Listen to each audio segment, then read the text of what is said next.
Salut, c'est Trado. Alors pour faire plaisir à mes visiteurs et pour répondre au sondage, voilà une vidéo sur le Dow Jones. Alors on a tendance à dire qu'il est directeur du CAC. Franchement, à mon avis, c'est plus totalement vrai, ou du moins si on a tendance à répliquer les baisses, on réplique pas les hausses, hein. Mais en ce cas d'espèce, justement, ça peut être intéressant parce qu'il semblerait qu'on soit parti pour une vague de baisse sur le Dow Jones. Alors voilà tout d'abord en hebdomadaire. Nous sommes à l'intérieur d'une vaste fourchette d'Andrews mauve ici, dont la médiane est un petit peu le terrain de lutte, hein, depuis de nombreuses semaines. On oscille autour. Et puis il semblerait que eh bien, nous ayons décidé de passer de l'autre côté du miroir, c'est-à-dire la partie basse de la fourchette d'Andrews. Ce qui veut dire qu'on va faire des rotations sans doute entre cette médiane et la partie basse vers 9500. Scénario valable tant qu'on n'aura pas repassé à la hausse de manière significative la médiane, auquel cas on pourrait effectivement faire des rotations dans la partie supérieure. Mais pour l'instant, on est bien en dessous en hebdomadaire. Et nous voyons que si nous cassons le support ici noir, eh bien on libérerait un potentiel de baisse qui pourrait au début nous amener vers 9940 et puis à la fin sur les 9600, le bas de la fourchette en rouge mauve. Les indicateurs techniques sont très mal orientés en hebdomadaire puisque le MACD est négatif sous son signal, le stochastique en zone de survente et le momentum négatif. Donc on a quand même un faisceau de raisons pour lesquelles on peut s'inquiéter, surtout que nos amis américains ont très peu corrigé, hein.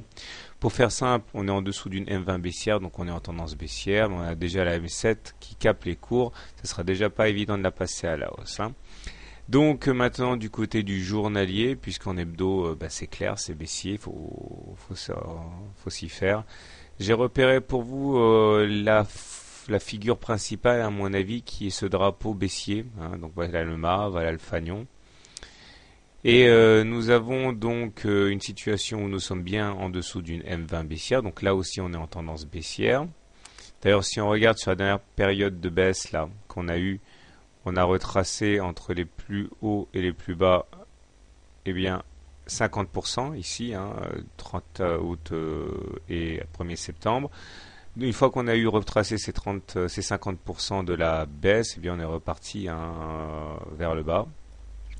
Et nous sommes en délicatesse puisque si jamais on casse la figure, hein, du drapeau par le bas, eh bien on aurait un objectif qui serait celui-là. On prend le mât, on le reporte en haut là, ce qui nous donnerait un objectif minimal de 9300. Il y a une autre façon de faire que j'aime pas trop parce que ça marche moins souvent, c'est de reporter le mât non pas à l'intérieur mais à l'extérieur, sur le point de coupure. Et là c'est pas le même tarif parce que ça nous emmène à 8400. Bon, on verra. Pour l'instant, on n'a pas encore cassé ce drapeau, mais si cela s'avérait être le cas, eh bien voilà où on irait. Objectif d'actualité tant qu'on n'a pas réintégré le fanion dans l'hypothèse de la cassure. Les indicateurs techniques sont très mal orientés avec un MACD négatif sous son signal, un stochastique sous son signal, un momentum négatif. Voilà, c'est la fête. J'espère que je vous ai pas donné envie de vous pendre.